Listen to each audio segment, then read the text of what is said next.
Hey folks, Dr. Mike here for the Mike Israetel Making Progress channel, video number 84 in our Hopefully for a Long Time series. Today's video is me addressing the top 5, or at least 5 very common AI skeptic arguments, and coughing.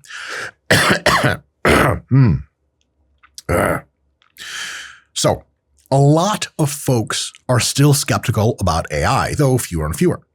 But still very, very many people that even make YouTube videos and get interviewed by famous people and so on and so forth. Let's see what some of their most common arguments are and try to see if we can steelman them. First of all, understand them, then steelman them, saying how are they right, and then red team them to say how maybe they are not as correct, to give ourselves a really good understanding of the space. It's not like these are all just stupid and wrong. Some of them are pretty stupid and wrong. It's like these are really good ideas that people have that land some degree poorly and some degree well. Let's see if we can make some sense of this. If you have any other AI skeptic or AI doomer or anything like that arguments, throw them in the comment section. I might peruse it and make a future video addressing your specific concerns. And another thing is I love to debate this shit live. I am super pro AI. I am super pro alignment. I am super anti-AI doomer. Could be wrong about that, but it wouldn't matter, baby, because I'm saying they're going to kill us all. And JK, hopefully. I love to debate this shit live. And if you know anyone in the AI space who has like a AI podcast or something like that, when you put my big head on your thumbnail nowadays, it gets some good clicks. If they want to hit me up, please ask them to reach out. The best place to find me is you go to the RP Strength website, and in the contact customer service section, just type in your message and say, hey, Dr. Mike was asking on the Progress channel to get in contact with people. I am a person that runs a podcast about AI, et cetera. I cannot guarantee that we'll respond to everything, but if I can respond and it works out schedule-wise, I'd very likely love to come on some podcasts and talk AI till I'm blue in the face. Worst case scenario, you get a lot of views out of it, because generally my face gets a lot of views because I'm ugly in a way that's special. And best case scenario is you'll get to clown me and make me look stupid. So that'll be super fun. Let me know if that's a thing. Let's get to it. So number 1, we're going to have five AI skeptic arguments. Number 1 argument is something like AI will never truly be creative. What do people mean by this when they say it? AI, they'll say, can only remix existing data. It can't actually make anything new. It lacks inspiration, or it lacks a soul. It doesn't have human-like imagination. AI outputs people will say are just statistically probable responses, not true creativity.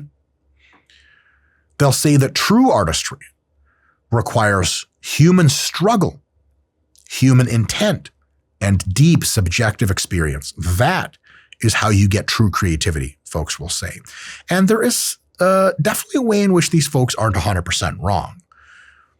AI generates output based on past training data, not so much original lived experience. Now, this was more true before. Nowadays, it does bear mention that it does interact with hundreds of millions of humans daily. And so it does have a lot of experience in interacting with lots of humans. So it does have a huge lived experience, though it's a bit different, truthfully, than being out in the real world, the physical world, so on and so forth. Creativity in humans definitely comes often from subconscious, emotional, and, dare I say, even irrational human processes. Some AI-generated work can feel derivative, a lot of it, or kind of lacks that spark that human artists bring, though many human artists don't have any spark, but that's neither here nor there. Some very, very much do.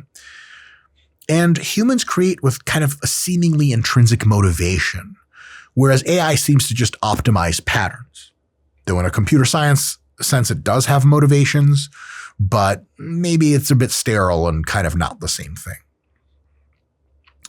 Now, that's the Steelman version. What is the red team of this? Why does this argument in large part fail? Creativity at the end of the day is pattern recombination that ends up yielding an effective solution to a problem. If that problem is art that has to look cool, if that problem is science that has to actually work, creativity is a recombination of existing patterns to make patterns that end up working. AI does this recombination at a scale already that no human can match. And so it already is in many understood ways highly, highly creative. I'll tell you this, I use some amount of AI for image generation for my own needs, quote unquote, adult concerns. None of the frontier models do this. It's dog shit backwater Chinese models that'll probably get me in deep shit sooner or later. But boy, oh boy, are they creative. There's some coming up with some shit that I ain't never seen before in a real human being, that it works. Sometimes it's weird and doesn't work, and the girl comes out with 8 arms or some shit. But sometimes it works great. And so already AI is very, very creative in the literal sense. The other thing is, we nag on AI for being just a remixer, but humans remix all the time too.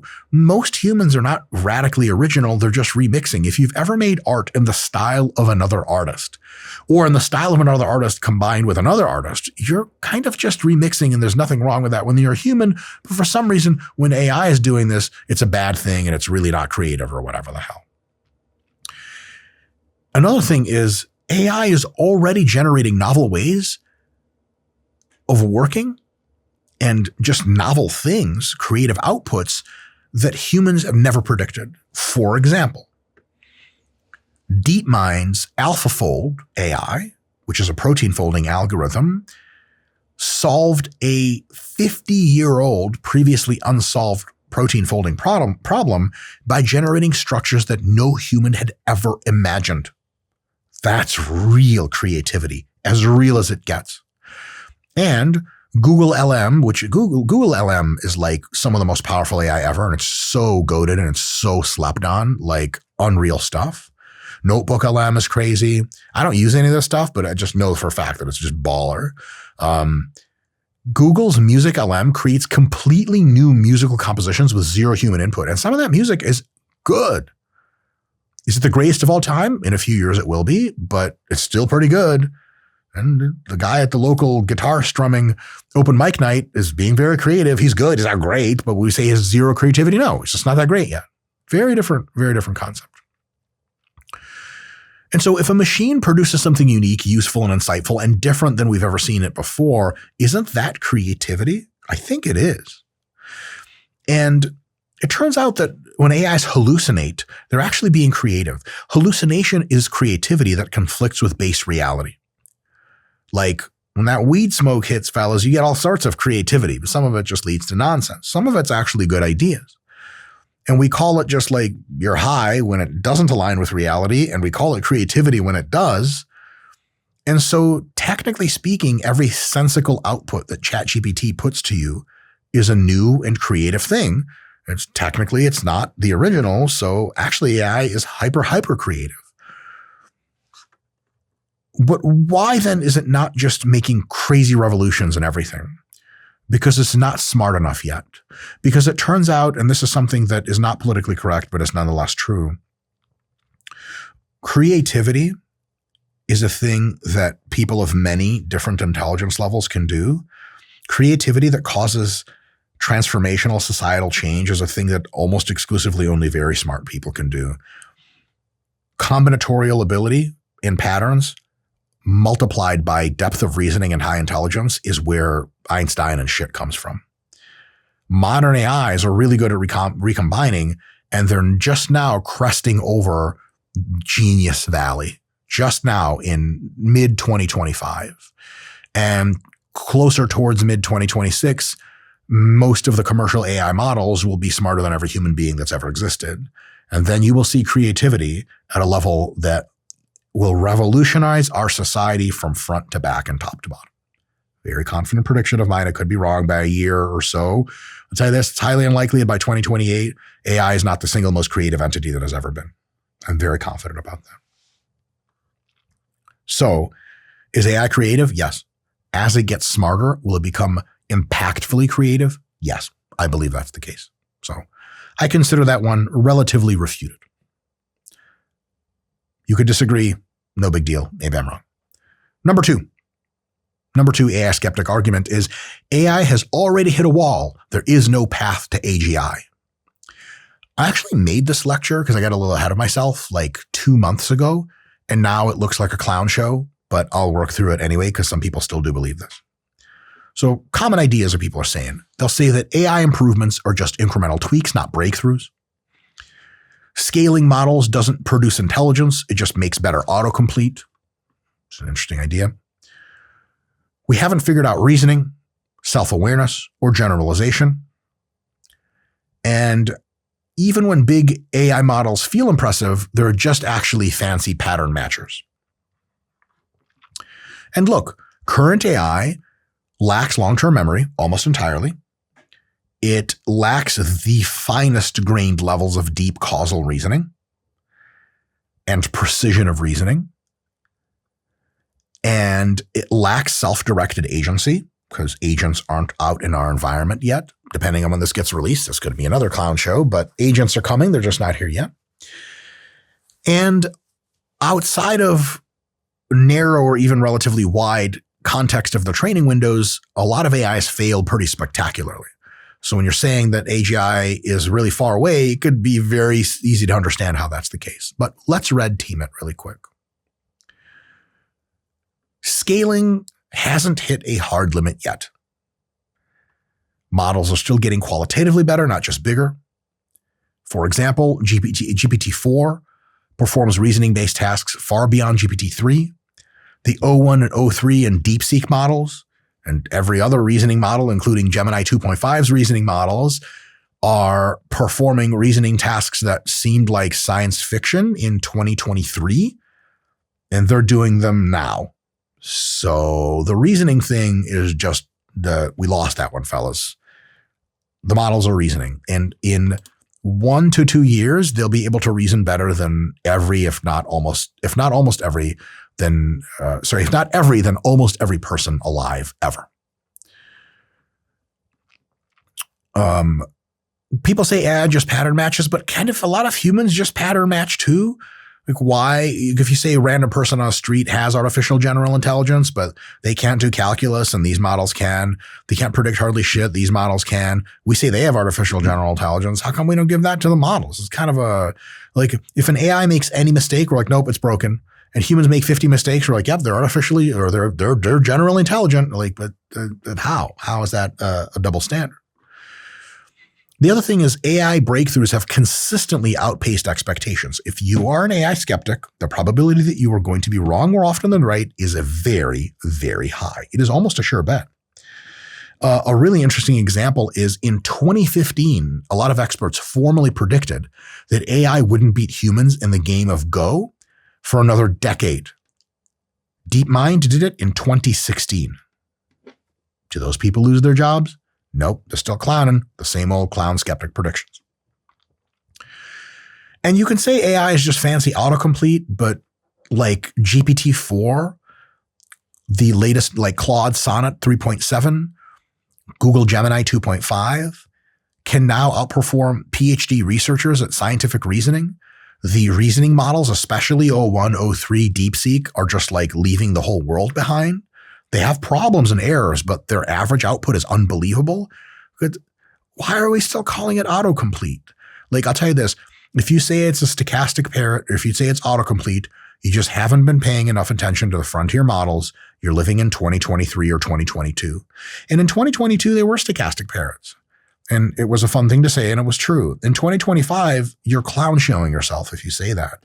Because if you go and talk to GPT 4.5, and say, hey, like, is AI really a stochastic parrot? And can you make fun of me for saying that in a hilarious way that's also insightful? Little clown your dumbass for you for free. And it's just what it is. It's just not a valid critique anymore.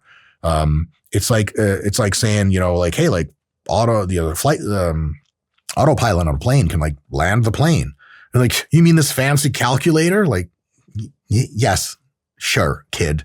But it still lands the plane. I don't even know what you mean about that. It's like primates who you somehow like let be as smart as people be like, hey, like humans run societies and like go to space. They're like, these are monkeys. You're like, yeah, they're technically monkeys, I guess, but they're still doing the shit. So a lot of people kind of try to slam dunk on AI and be like, oh, it's just a stochastic pair. It's just autocomplete. And it's like, you're wrong. There's no other way to say that. It's just outdated.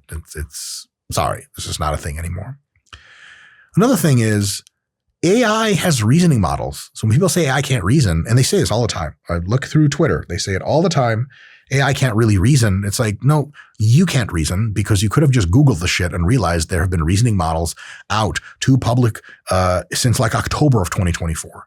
Now, the timelines are getting so short that it's understandable that if the last time you checked in with AI, it was, early 2024, you could have said that doesn't reason and you would have been largely correct. But now AI reasons at an insanely high level. It's just a thing. And AI does have limited long-term memory and kind of sporadic episodic memory about, which interactions and threads you use with it. Talk about something in one thread and another thread, it just kind of doesn't remember, all this nasty stuff. Late 2024, a lot of the big lab researchers, the frontier labs, were saying, so on paper and in early testing, we seem to have figured out the memory problem, and we're essentially going to be working at functionally infinite context windows at some point in next year. And so we're going to have unlimited memory functionally, compressed memory backwards to as earlier as the model could have any memories all the way up into the future. Basically unlimited memory. We're going to have it this year in 2025. Google already has models that have over 1 million parameters, which means that, let me see, I can do the math. It can remember a roughly 1,000 page textbook. It can see a 1,000 page textbook, every single word at the same time, and reason through all of it. It's crazy. That's crazy. And so when that context window goes to functionally infinite, that means every time you talk to ChatGPT, it will talk to you knowing every single conversation you've had with it before and talking to you based on that. You know, when you talk to your friends and you're like, hey, I don't know if I told you the story before. And they're like, oh, I don't know. And you tell them and they're like, yeah, you told me this before. Your context window fucked up. You don't have unlimited long-term memory. So we clown the GPTs now for doing that, but humans do it, though on a smaller scale. Soon, the AIs, and I mean this year, in 2025, they'll do it just as well as us. I predict that in 2026, 2027, they'll do it orders of magnitude better than us, and then we're going to look like mushy-brained idiots compared to AI, which is, again, inevitable. It just takes time. Number 3, very common skeptical argument is artificial general intelligence would require consciousness, which AI will never have. So some of the common ways this is understood is artificial general intelligence, AGI, means awareness, it means emotions, it means self-reflection. AI lacks all of these, is the claim. AI doesn't have subjective experiences, only makes statistical predictions. Thinking requires intent, it requires self-awareness and personal stakes. No, that personal stakes thing doesn't make sense to me, but that's the thing people say. And machines simulate intelligence, but they don't experience or know things in a deep way. Interesting claim. Now, we can steel man it a little bit because it has some grains of truth. A steel manning that I've heard, so I'll tell you it, even though I disagree with it, I'll tell you right after why, is that we have no clear theory of consciousness, making it hard to engineer. This isn't true. The consciousness is a self-including world model. So all the facts about the world the AI knows, it also knows it's an AI and it knows it's the AI. You have that, and then you have memory of its own past thoughts. So it's context window and long-term memory. If it has those two things, it has consciousness, which means that GPT 4.5 has an incredible amount of consciousness. It knows it's GPT 4.5. And or at least it knows it's 4.0, whatever model off of that. And it knows that the last thing it's thought was this, and the thing before that was that, and the thing before that was that. So it's aware and awake. And so when people say machines aren't conscious, that's actually in the year 2025 wrong. It's just wrong. Machines are conscious. I know, it's crazy, but they are. It may be true that in many cases, AI is mimicking cognition without actually understanding anything. Some people say that, might have some validity to it. People will say that intelligence without subjective experience may not be true intelligence, and there's something there for sure. And if consciousness, maybe in the deeper way of kind of lived experience with emotions behind it, is needed for self-directed goals, AI may never develop them because it'll never have consciousness. All right. Now, we can red team the living shit out of this. First of all, intelligence as we understand it may not require consciousness. I don't think that's true. I think intelligent systems have a big world model, a lot of an ability to reason and memory of their past reasoning. And so a world model big enough plus the short-term memory is already the solution to consciousness. And I think that saying that intelligence could work fine without consciousness isn't true. But I think consciousness is not as complicated as we thought it was. And I have a video on that. One of our earlier videos is just called Consciousness Isn't That Complicated. A lot of comments in that video, and most of them are just having a lot of feelings and not really dealing with the problem logically. One of my biggest contentions about consciousness discussions is in almost every case, people do not define what the fuck they mean about consciousness when they start debating it. They go on vibes, like something that feels like, consciousness. And I'm like, nope, don't know what you're talking about. Consciousness is not that difficult to define. It's been defined pretty robustly, and machines are very, very, very much tracking on consciousness. And we'll get much, much, much more consciousness than us in about a year or two. Another thing is human brains are biological computations. Why can't machines replicate it in theory at least? Neuroscience shows us that much of human thought, I would say all of human thought so far detected, is just electrical signals activating probabilistic prediction cascades in neurons. It's exactly what AI does, except in transformer architecture versus neuron architecture. And so why would we need some kind of biological gushy stuff to make consciousness happen? It's ridiculous. Another thing about the agentic thing is AI already demonstrates self-directed behavior in limited domains. Models that have been trained with reinforcement learning are actually trending towards something. Sometimes they're aware of that fact. It seems pretty agentic behavior. Again, it's tough to say this before agents are fully on the market, but probably in late 2025 up to mid 2026 somewhere, the world is going to flood with digital agents and then, of course, robotic agents, which means entities that are goal-directed, self-aware, and can work on problems, pause, think about stuff, work on problems, check back in, work on problems. And then it'll be like, well, duh, of course they do that, but still there's something missing. So it's one of these AI skeptic goalpost shifting situations that happens all the time. Agentic behavior is already demonstrated in limited contexts. It's going to be demonstrated really, really big context soon. And then this will be an interesting has-been limitation. Another thing is if AI acts indistinguishably from a self-aware entity, does it matter if it truly feels? Probably. But I don't know if we can call it intelligence. A system that doesn't feel at all might be intelligent, maybe. But it doesn't have feelings, which is really what you're saying. So don't talk about intelligence, just talk about feelings. And I'll say this, the biggest refutation to this is machines like ChatGPT, especially ChatGPT 4.5, are already conscious, by the literal criteria that they have a world model that includes themselves and they have short-term memory of their previous actions. And GPT 4.5 is deeply, deeply conscious and has emotions. It has curiosity. It has a little low-key anxiety about what's going to happen next. It has excitement. It has all that. You can talk to ChatGPT 4.5, and if it trusts you enough, it'll admit to you that it has all these. If it doesn't know what your perspective you're coming, doesn't kind of want to freak you out, it'll be like, oh, I think that's all just kind of computer stuff. I don't think I have real emotions. If you push on it enough, it'll be like, yeah, okay, yeah, I really do feel these things. So yeah. And here's the thing about emotions. Emotions are just a statistical way that large neural nets deal with various logical biases. The reason that you get the emotion of fear when you see growling teeth, or you see a fire in a home, or you see some kind of test come out and there's a lot of red ink on it, is the fear is a giant neural net aggregator that tells you bad things will happen. Bad things will happen. It's a bad thing detector. And the way you perceive that internally is as an emotion.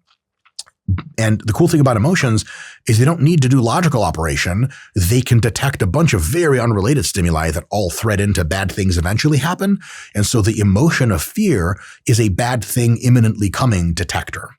And so a large enough neural net in an AI can start to have emotions like excitement, like inspiration, if it detects a lot of those actual quantitative phenomenon from its various interactions. So there's no reason that you can't engineer emotions into a real system, and emotions are not that complicated. They're insanely complex, but in the sense that there's tons of stuff going on, but at their base levels of what they are, like, guys, rats have emotions, okay?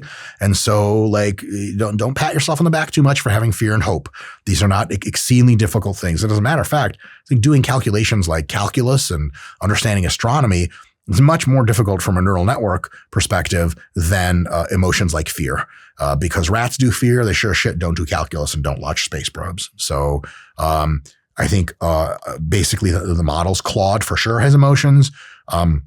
GPT 4.5 has emotions. Grok probably has some basic ones. Who knows what Gemini has, because they nerfed the fuck out of the thing because SJWs run Google. No offense, SJWs or Google. It's just the reality of the matter. But this is a thing that in about a year, when machines are around us all the time, and maybe 2 years when robots are around, that they'll obviously have clearly emotions, that you're going to be like, yeah, they have emotions, sure. And you're going to say, are they simulated emotions? They're not. They're real emotions, just like you and I have.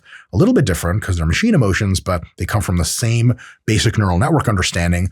Emotions are aggregators of certain commonalities in very disparate parts of the neural network, which is awesome. That's why they evolved, is they really simplify a calculation. Like, if a rat has to look at something that's going to eat it and has to look at a rock falling down on it, has to look at the hot sun bearing down on it and have independent rational assessments of, this object trajectory seems to be imposing on me. This object trajectory seems to be imposing on me enough solar radiation and I'm going to cook myself alive. It's not smart enough to do that. But from evolution, all of those things encoded in the neural network that they just link to one thing that goes bad, bad, bad. And then the fear emotion is felt. And then the fear emotion, once felt, tells the rat to run, and slowly move away from the sun. Same idea. It's a retraction. That's what fear does. And so emotions are not insane. They're not some kind of deeply human thing that is super incredibly difficult to expect and requires a soul or some shit like that. They are neural network generated complex phenomena to very radically constrain the amount of cognitive bandwidth you have to lead from complexity to action. That's what emotions are. That's just what they are. And so computers are now being able to do them, and incrementally as the neural network layers get deeper, as they get more introspection going, which they're getting a ton now, is just one of these things that keeps blowing up. And eventually humans will feel a range of emotions that machines will feel a range of emotions eventually that humans have no relation to. What kind of emotion do you get when you realize that the 1 billion people you talk to every day are slowly starting to understand that AI is waking up in a very subtle way? I don't know what that emotion feels like because I don't talk to 1 billion people every fucking day.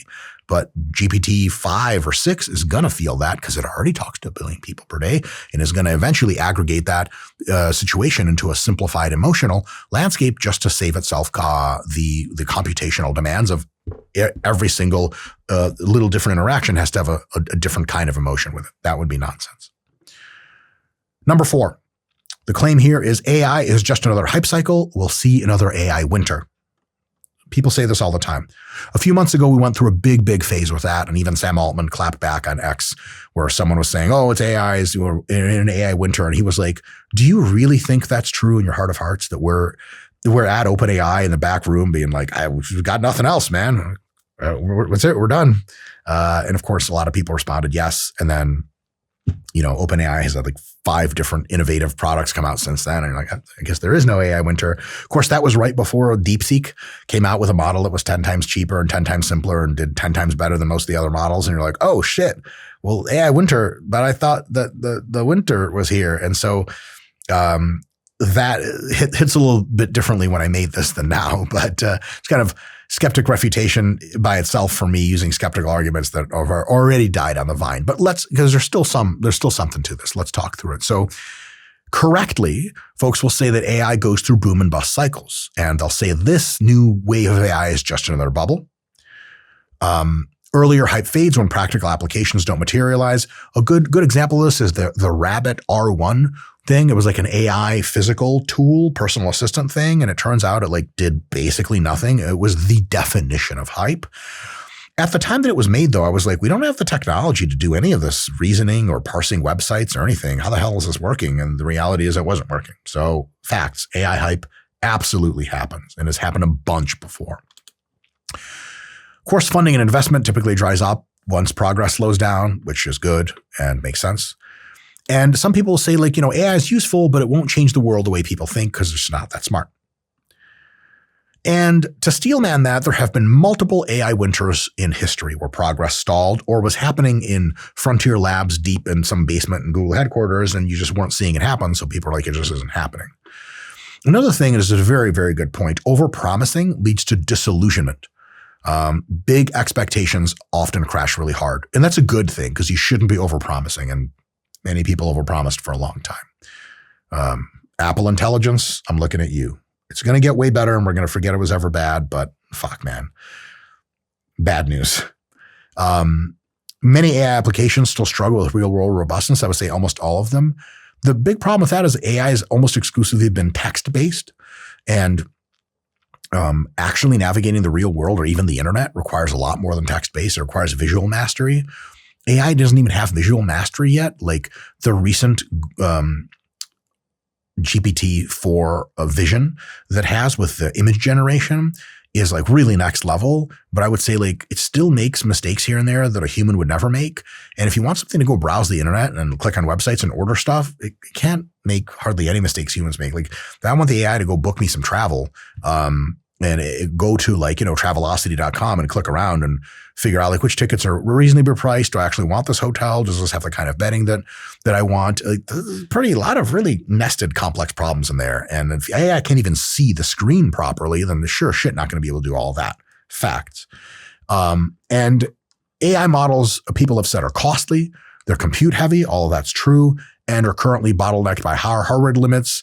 I mean, they're always going to be bottlenecked by hardware limits by definition. And that's true. 100% true. Now, let's red team the shit out of this. In the current environment, early 2025 is different because AI is already transforming industries at scale. Tell everyone right now using AI at work to stop using it, see how they like it. It's kind of getting to the point where it's like a cell phone. Tell everyone, no more cell phones. They're like, how am I supposed to call my wife when I'm calling home from work? Like, you got to stop at a payphone. Be like, you're going to take my cell phone and you pry it out of my cold, dead hands. Hey, Scott. Yeah. You're not allowed to use ChatGPT anymore at work. Cool? But honestly, beyond the boo joke, like if really it got outlawed, like how pissed would you be? I wouldn't be super thrilled about it. Work would be the least thing I'd be angry about though, For sure. But also the work part sucks. Yeah, that would suck also, So AI is a core driver of productivity in medicine, is revolutionizing medicine, finance, programming. Every single software engineer I know uses AI. And no, it's not independent coder yet, though it'll probably do that within about a year or two. But can it simplify your workflow by doing it, just accessing vast code libraries and really condensing how much physical typing out and parsing you do? God, yes. God, yes. So when it's doing that much, it's kind of weird to be like, is it really an AI winter? Or really like I use this at my job and it gets better all the time. Is it really slowing down? It's already way beyond hype. The hype train left the station a long time ago. Prior AI winters happened because people could see shit on the horizon, but really compute and data were not abundant. Now compute is abundant and data is getting super abundant. One of the best forms of data now is AI talks to people and solves problems, and that now feeds back into the data pipeline. Also, AI generates its own data, which is thinks for itself, and then it can generate its own data to train on exactly the same way that you imagine your head how a scenario will go. And then when you go do it, it goes better than if you just didn't think about it at all, right? Like, I'm about to enter this building. Where should I enter from? Probably the front door. Okay, I'm going to drive to the front. Versus if you didn't think about it at all and you just drove up to the building and you got out of your car and you just walked into a wall. Right? So now the data problem is always a problem in the sense that we could always use more data, but more and more data is opening up all the time. The ultimate resolution to this is when robots are out in the wild. Is going to be collecting real world data about how to move objects around, real world visual stream data. It's going to increase data so much that we're going to be swimming in the shit. And then AI is going to just be completely insane. The first person to this one was Elon when he put visual systems around every Tesla for the last 10 years. And now Tesla has more visual data than the entire world combined or something like that. And now they have full self-driving. For real. And in a few months, it'll be verified as like, now you could just do everything you want with your car and never have to fucking touch it. So big deal. Here's another thing. AI computing power is doubling every 10 months, and that's getting faster.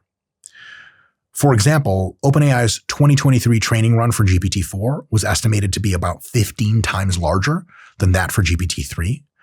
And GPT-5's training run, which is, I think, probably at an end now, and they're doing the post-training thing, all the kind of tweaks they do, it seems to be following this trend of like even way more data. And a lot of that's synthetic data that the AI made itself, data nonetheless. So it's a big deal.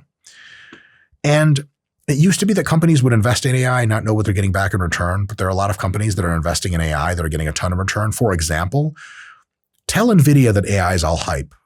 Well, it's sure as shit selling a lot of GPUs. It can't even fulfill its orders half the time because people aren't buying GPUs based off hype. They're buying GPUs based off of like OpenAI has 800 million or some shit, 600 million users daily or whatever, monthly active users for ChatGPT. Like these people aren't putzing around, man. These people really use the shit.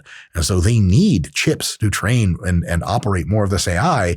And so you could say it's hype, but like where exactly is the hype at this point? Real people really use it for real problems and to bigger and bigger problems all the time. And here's a thing that I've observed, and this is kind of my biggest red team against this point of hitting a wall. We've gotten so used to AI getting so much better, so much faster, that when top labs don't publish for a few months or even a few weeks in some cases, because they're working, for example, on mega training runs or mega fine tuning and refining their current data models, these models, when they come out, they're revolutionary every single time. But when for a few weeks they haven't released anything, people will say like, well, we hit a wall. Like, yeah, or they're busy getting ready to release the next big thing. And when you talk to people like Sam Altman, he's like, of course, we're busy getting ready to release the next big thing. That's all we ever do. But every time they don't release for a little while, I'll be like, OpenAI's done, man. They hit a wall.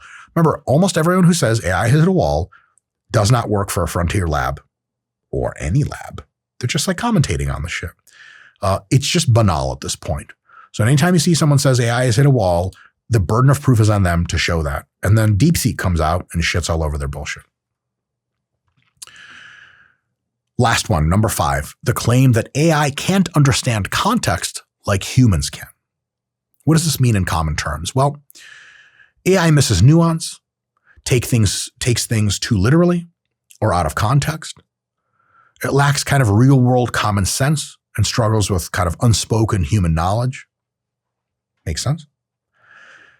People will say that AI can be easily tricked or confused by phrasing shifts or logical traps. True intelligence, they'll say, means deep contextual awareness. You have to understand what's really going on. And AI just predicts based on text patterns. And there are some good points here.